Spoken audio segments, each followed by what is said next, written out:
فیلمی دۆکۆمنتاری جوانی شاراوەی عێراق لە دەرهێنانی دەرهێنەری کورد سەهیم عومەر سەرکەوتنی زیاتر لەسەر ئاستی فێستیڤاڵەکانی فیلم لە چەند وڵاتێک بەدەستدێنێت. سەهیم عومەر خەلیفە لە دایکبووی شاری زاخۆی باشووری کوردستانە لە ڕێگەی دوو فیلمی درێژی سینەمایی و چەندین کورتە فیلم و فیلمی دۆکۆمنتاریەوە زیاتر لە 110 خەڵاتی لە فێستیڤاڵە نێودەوڵەتیەکان بەدەستهێناوە. بەهۆی وەرگرتنی ئەو ژمارە زۆرە لە خەڵات ئەو دەرهێنەرە کووردە توانیویەتی ڕیکۆردی وەرگرتنی زۆرترین خەڵات وەک سینەماکارێک لەسەر ئاستی کوردستان و عێراق و بەلژیکا تۆمار بکات.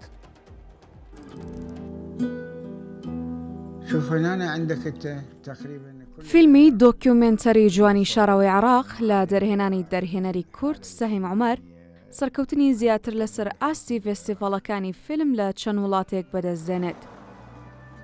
جوانی شاراوەی عێراق لە فێستیڤاڵەکانی فیلم لە هەریەک لە عێراق و ئیسپانیا و عومان و بەلجیکا خەڵاتی بەدەستهێناوە.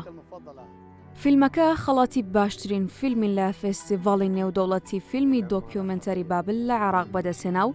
خەڵاتی لیژنەی دادوەرانی فێستیڤاڵی نێودەوڵەتی فیلمی دۆکیومنتەری لە وڵاتی مەغریب بەدەستهێناوە و جگەلەوەش خەڵاتی باشترین فیلمیشی لە چوارەمین فێستیڤاڵی نێودەوڵەتی فیلمی دۆکیومنتەری سربەخۆی ڤالێنسیا لە شاری ڤالێنسیای ئیسپانیا بەدەستهێنا.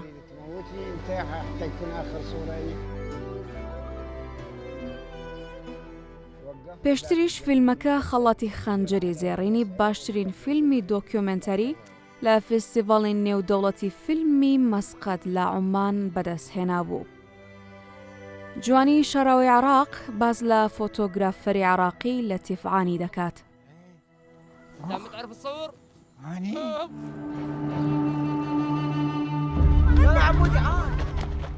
سەهیم عومەر خەلیفە لە دایکبووی شاری زاخۆی باشووری کوردستانە. لە ڕێگەی دوو فیلمی درێژی سینەمایی و چەندین کورتە فیلم و فیلمی دۆکیومنتەریەوە زیاتر لە 110 خەڵاتی لە فێستیڤاڵە نێودەوڵەتیەکاندا بەدەستهێناوە. لا تخاف راح رجلك تطلع مرة ثانية. بەهۆی وەرگرتنی ئەو ژمارە زۆرە لە خەڵات ئەو دەرهێنەرە کووردە توانیوێتی ڕیکۆردی وەرگرتنی زۆرترین خەڵات وەک سینەماکارێک لەسەر ئاستی کوردستان و عێراق و بەلجیکا تۆمار بکات. هذا المكان اللي راح نروحه. 2 4 فیلمی مێسی بەغداش کە یەکێکە لە فیلمەکانی سەهیم عومەر چەندین خەڵاتی بەدەستهێناوە. فیلمەکە 3 خەڵاتی سەرەکی لە 26مین فێستیڤاڵی نێودەوڵەتی فیلمی ئارپا لە هۆڵیوودی ئەمریکا بەدەستهێنا. ئەویش خەڵاتی باشترین فیلم، باشترین دەرهێنان و باشترین سیناریۆ بوو. جگە لە خەڵاتێکی دیکە لە فێستیڤاڵی نێودەوڵەتی فیلمی شلنگێڵ لە ئەڵمانیا.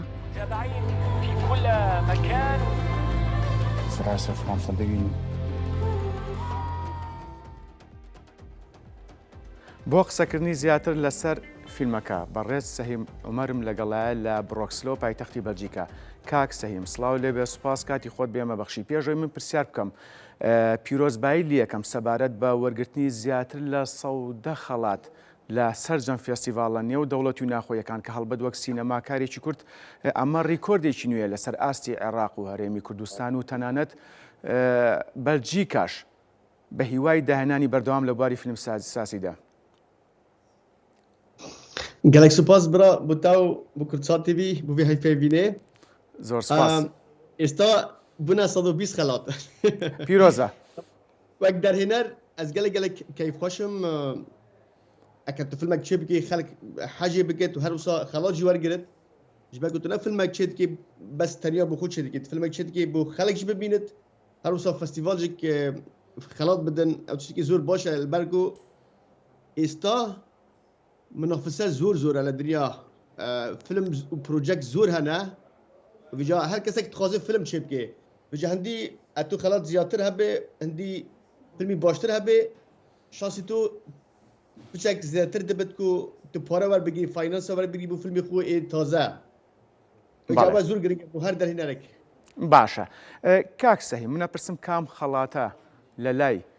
هونەرمەند سەهیم لە هەمویان گرنگتر و خۆشەویسترە هەڵبەت وەک ئاماژەت پێیان نزیکەی 120 خەڵاتە. اكرز بيجم تشارتش بوم قال جريجن او خلاطي مورجتني فيلم من فيلم ولات قهرمان الفستيفال برلين بك باشترين كنت فيلم ولات قهرمان او بوم زور جريج بو وهر وصا فيلم ماي زاغروس فيلم دريش لبلجيكا خلاطي اوسكاري بلجيكي ورجرت وهر وصا فستيفال جاند جارودري فستيفال لبلجيكا هر وصاش دو فيلم من ببون عندهم كانديد بو اوسكار يعني دو كرتا فيلم من نيتشيفاري خراب وبغداد ماسي او كرتا فيلم یک جده كرتا فيلم بون كو كانديدي اوسكار او بو زور جريج بوش بالكو او مازطرين شتا بو درهنر بجهت یک تبي یک جده كرتا فيلم كانديدي اوسكار باشە کاک سەهیم ئەپرسم کاریگەری بەخشینی خەڵات و بەشداریکردن لە فێستیڤاڵەکانی فیلمدا بەگشتی چۆن هەڵەسەنجێنی؟ او زور جريج بو درهنر اكا فيلمكي تجاري شي فيلمكي يعني اكشن بت بو بينر بت ناتشي بو فستيفال او درهنر او تشتا ناخازي بس او فيلمي من شي دكم فيلمي هنرينا فوكسام زياتر لسر تشيروكا لسر كاركترا كاتشوا تاثير لتماشافان بقي بو من زور جرينجا فستيفال يعني فستيفال لبلجيكا جيك حرصا هيا فيلمي تجاري جي بتشي بو فستيفال جرينجا بالكو اكر وك ميناك فيلمي تو بتشت كان برلين ان فينيس ان جالك فستيفالي تيرجي هنا تماشافان همولا روجنامه دخوينن الشانسي خالق بتش السينما زور زياتر دبت مثلا كان فيلمك هنري بت ونجد فستيفالكي باش ان فستيفالكي مازن خلق زياتر ناشد سينما تماشا ناكد بس هكا خل ببينه او فيلمات شن خلاط واقرتيها مثلا قال سر تلفزيون جبت خلق حمودش او فيلمات دناصت هكا فستيفال خلاطك ور بقري او هكا بلجيكا مثلا بتشي فستيفالي كان ام برلين فينيس همو كاس نظرت او فيلم من دناسم تشوبه او فستيفالا استال سر تلفزيون من امشي وتماشا دكم ام دشم بو سينما لبراوي زور جرينجا هروسا بري انها موجود او جرينجا اكا بارا بخوازي بو فيلمي خو يعني مثلا شي هولندا ان المانيا فرنسا هاري كاري بخوازي بو فيلمكي نو تشي بكي او بون جرينجا وك سي في در هنا تشونا تو كان فيلم شي كريا كان خلاط واقرتيها تشوي كان فستيفال طبعا او نصت هموز لسال او تشتيا بروجيتو انو او قالك جرينجا بس او تشتراجك بودر هنا قالك جرينجن وك موجودي بس بري 20 سال هر سال 5000 فيلم دچون بو فستيفال نها 26000 فيلم دچن يعني زور الفيلم نها بەڵێ بەڕێز سەهیم عومەر پێشوازیکردن لە فیلمەکە لەسەر ئاستی عێراق و هەرێم چۆن بوو ئەگەر بۆمان باس بێ بس ببورا بزحمت اما استاب بس برقيقي قشتي ان بس عندك فيلم شو فيلم فیلمە دۆکۆمنتارێکەمە بەستم راستي مخابن بەڵێ لەسەر ئاستی عێراق و هەرێم مەبەستم بەڵێ بله لسر عراق وهرم لفستيفال باش بون بس لاستي للسينما نباش بون يعني فيلم دوكيومنتري نشوف سينما بله بس فيلم بغداد ماسي للسينما قالك باش نبو راستي او تشكي بوما راستي ام قالك بايشان البر ما تقول او فيلم ميسي بغداد نو باقي قالك مازن هيا بس قريق لبيا بري حفتيك من لفستيفال دهوك بوم مقوم بري 6 ساله من لزا خودشم سينما دديت لقال بابي خو شو تماشا فيلم ذكر امنها 6 سال دواتر سينما لزا خونينا يعني 35 سال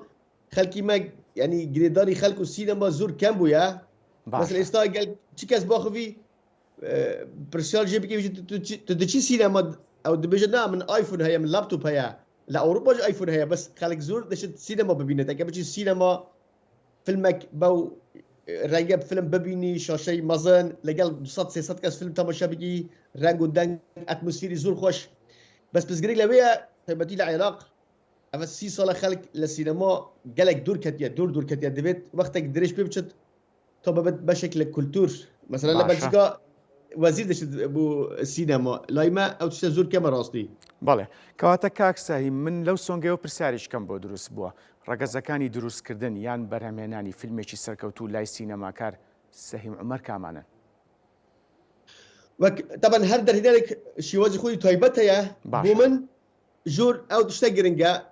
بۆ من کارکتەر و چیرۆکە ئەو کارکتەرە و سیناریۆ زۆر گرنگە لە فیلمدا ئەگەر فیلمێک ببینی یێمن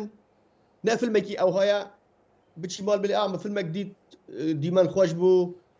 اكشن بو نا بو من او جرينجا او كاسي خلق بتشد مال بجد بفيلم جديد كاركتري قالك بهيز بو سيناريو زير بهيز بو تشيلو كي زور بهيز بو كاركتر قالك هيز بو او تشتمن لسري مدى يعني تاثير قالك البادور لما كيرش حتى بله. هالفكري من الهزري مدى نكت يا بەڵێ ئەپرسم تا چەند شوناس و کولتوری کورد لە فیلمەکانی هونەرمەند سەیم عومەر ڕەنگی داوەتەوە. طبعا از در هنر قالك فيلم حتى نهار شكرينا من ولد قهرمانا چیروک همي كردي بو نان همي كردي بو يعني چيواني خراب همي كردي بو زاغروس همو كردي بو راسنا الفيديوية مثلا دو فيلم من زماني عربي بون بغداد مسي او جواني عراقي وشارتي بس او معناه نينا كو فيلم نك كرديه وك ميناك فيلم ميسي بغداد صدى صد مال كردستان فيلم كرش همو الزاخو دهوك الهولير فيلمي خويا جواني عراق يلا لطيف العاني قالك ما كردستاني بقري دا يعني وك ديروك وك جيروك وك همو تشت راسنا فيلم بزماني عربينا بس همو كاز نظرت دخلت فيلم كي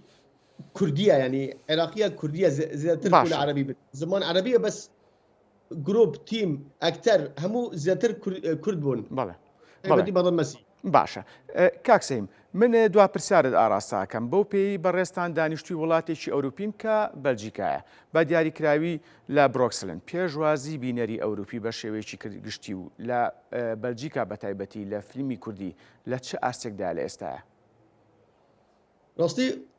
تشتغل جامع قلت يا بروبليما فيلمي كردي ما فيلم فود منينا فيلمي كردي تشيبك مثلا همو صال وك ميناك بلجيكا هكا ده فيلم تشيبك دفيد دو فيلمي لسر جانجبن دو فيلمي در هنري نوبن دو فيلم تجاري بن سيشار فيلم هنري بن الى كردستان او سيستم منينا فيلم فودينا اجبر وياكي فيلمي كرد تشيروكوان قال همو نزيكياك يعني همو كاز بجد فيلمي كردي همو تشيروكوان نزيكياك يعني لسر مشكله و يعني اسطنجي وانفال وحلبجه هذا طبعا بو سينما كردي نباشه خلق السينما كردي دور كافت طبعا ابو ما زور مقدسه او ديفيد محترمي او تشتي قال بقرن بس ديفيد فيلمي كردي قالك جور ان جار بين شيكرن دا همو خلق بزنت فيلمي كردي نبس وياك جوري فيلم هيا همو جوري فيلم هيا او قال التحصيل لسر سينما كردي كي راسل لاوروبا كنت ما شافن بيجن فيلمي كرد يعني همو واك هافن بەڵێ سینەماکاری ئەزیز سەهیم عومەر خەلیفە بە هیوای داهێنان و سەرکەوتنی بەردەوام سوپاس ڕاستەوخۆ لە برۆکسلۆ لەگەڵمان بووی.